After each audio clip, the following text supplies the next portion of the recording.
It's been a minute. It's been a minute, so let's catch up. Welcome back to the revival of the Wuhu Island Minecraft survival series that I started at least a year and a half ago, if not longer ago.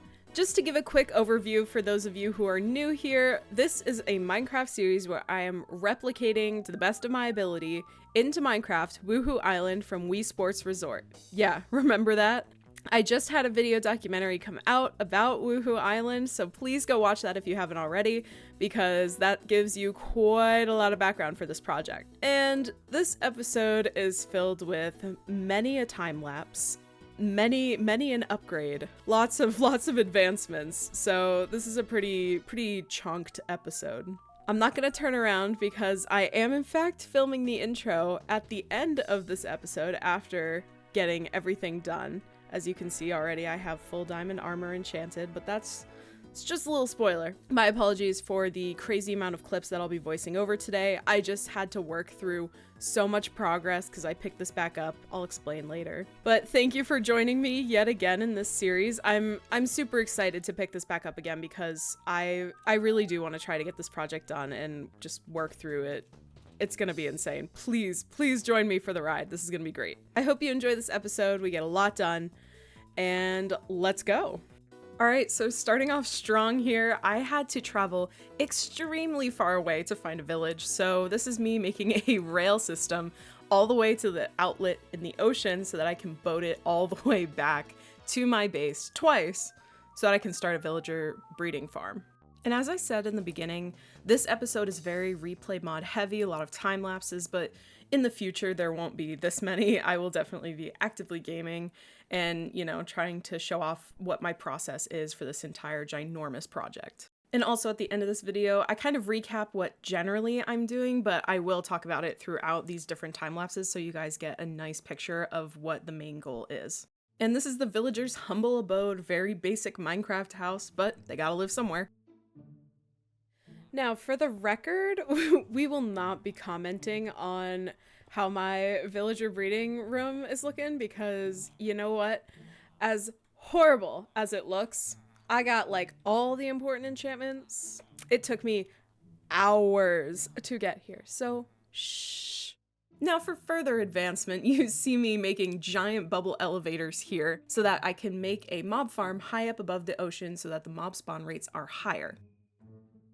Now I want to address the outstanding obvious factor that there has been a large hiatus between episodes. Life has taken many different turns since then, and I'm happy to be back to this project because I truly do want to complete it. I want to keep the spirit of Wii Sports Resort alive and make it in Minecraft with my own little twists and personal touches and lore and everything you can think of. So I'm here with a new mindset. We're gonna create, we're gonna build, we're gonna mine, we're gonna grind. It's gonna be fantastic. And to be fair, after that entire video doc, I know way too much about Wii Sports Resort, so you bet there are gonna be little hidden details littered all throughout the island. And I want to hear from you what your favorite part of Wii Sports Resort or Wuhu Island are down below. Please let me know, and I will maybe feature little parts of that throughout the series. And back to the classic mob farm that I've since memorized since 2012, it is practically complete. And next up here, I'm creating my actual starter house, a little bit bigger. On screen, probably right now, you will see my inspo pic very close to what I will be doing because I wanted to practice this style of building by replicating a lot of the details. And that starts with an almost perfect circle.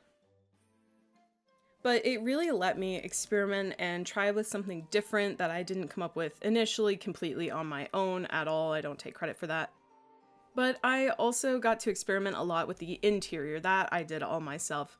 However, I did not film a clip of that for this video for some reason, so you'll have to wait till episode 2 to see the interior. Now, the reason I went with a radial design is because I wanted access on each side of the house so that it would be more efficient and convenient for me in general. Because I know for a fact I'll be popping in and out of this house very often. But for now, I will stop talking and let you enjoy the rest of the house time lapse.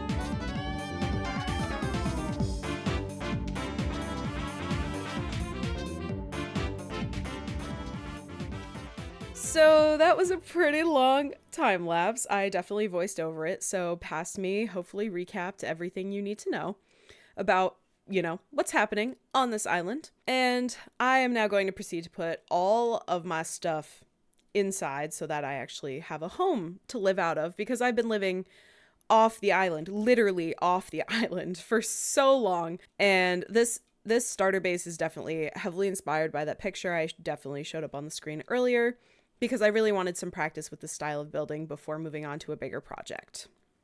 Now, with no transition whatsoever, we are jumping over to an adjacent island, as I'll hopefully explain later. And we're just terraforming it a little bit because we need an iron farm. Now, this time lapse is a bit shorter than the previous ones, but I just wanted to show it anyway because you get to see my process of terraforming the island, keeping the relative design the same, but making it more lush and feel a bit more alive. Editor shushycat here.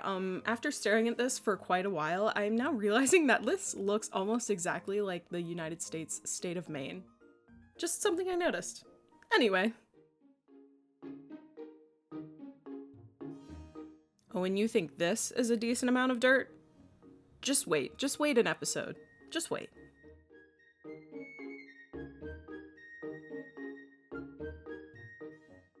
Alright, welcome back. I've definitely already mentioned the time lapses, but this video is taking place and all the recordings over a very long period of time. So we are going to proceed, and I'm going to make an iron farm right over on that island right behind me, the flattish, greenish looking one that I kind of had to terraform on my own. I have a little design idea, but I'm desperate for some iron, so let's go make it.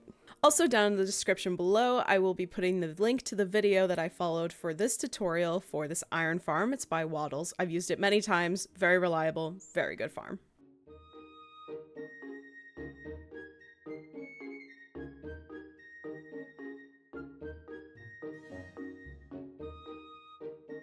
Now it's time to get a zombie, the part that I've been dreading. I was just building the platform to get the zombie over to the island, and I swear to God, I don't think I've actually noticed this, and I've been building here for such a long time, honestly. I've had this world going for quite some time, so I'm genuinely shocked I have not seen that. And so, we wait. I might have my opportunity on an unsuspecting island that I was not prepared to be using. I just have this long path over here, but let's make a boat, and I know he's gonna like damage me the entire time, but this is just so much easier than having to build a path. Please don't turn into a drowned. Please get in the boat. Can you, I know. Can you get in? Oh my God. Come back on land. Wow. Ow. In the boat. In the boat. Yeah. All right. All right. Chill, homie. Chill. At least I have the armor for this. Aw, so cute. I understand. I get it. Relax. Yeah, ow. Oh no. Oh no. Sir. Alright, on a roll. On a roll. On a roll. That was useless, but that's fine. Take a seat.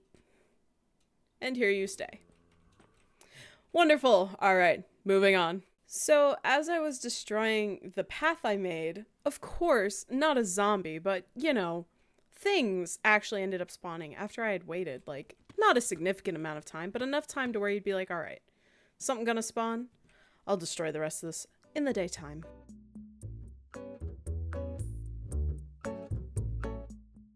Now this part is mega sped up because I despise the process of getting villagers into the farm, especially as you'll see the last villager I put in just would not grow up and sleep in the bed.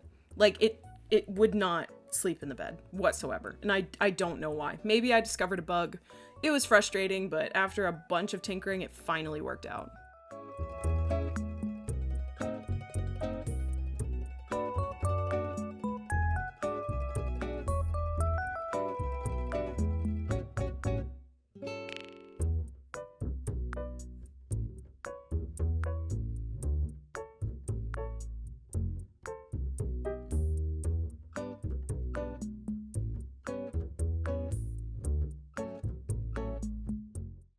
Now, technically the farm is 99% done. The only thing I have to do is remove the blocks so that the villagers get scared. But I want to add some pizzazz and add a little bit of design element. I made this island nice and grassy, so I'd like to make it look cool. And I'll be right back.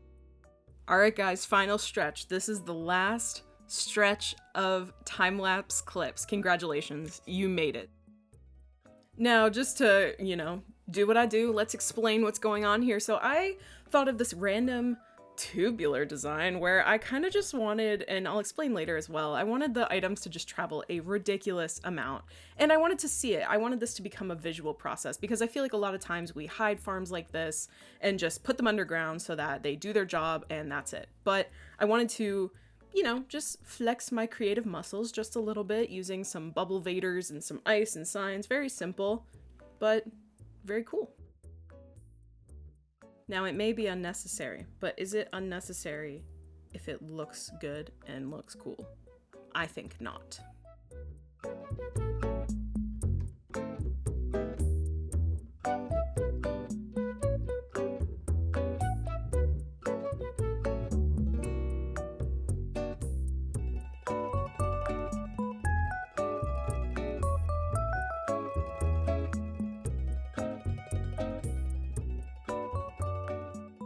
So I have finished the iron farm. It took a little bit longer, and I will explain the whole tubage thing that I made. I'm sure in this time lapse beforehand, I may have talked about it a little bit, but I'll get into the details a little bit more. So if we go into free cam mode here for a second, I can quickly explain the mechanics of what I created. So I went through the iron farm, pretty straightforward, villagers get scared. Iron golem drops and to his demise. And under here, basically, I created a little dispenser clock, or a dropper clock, rather, that will go into this water stream and travel an unnecessary distance because I think it's fun to watch. It's really cool. And I'm going to add little, braces around parts of the tube to make it look a little more industrial. And then it spits out into these chests right here.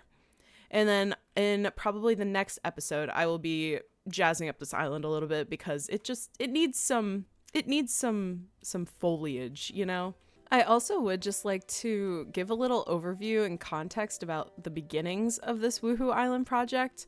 I have talked about it briefly before, but I feel like I should give a little bit more of an overview, really. So this little island right here was my original starter island, and as I explained earlier in the episode, things went down over here.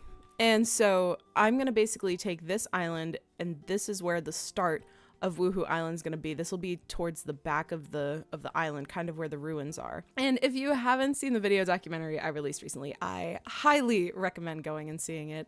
It's pretty thorough. And so I did the math, and the island in Minecraft full scale would be pretty large. So I'm leaning towards making it at half scale so that it doesn't consume the rest of my life, this project, but it's gonna be huge. It's gonna take up probably this entire area.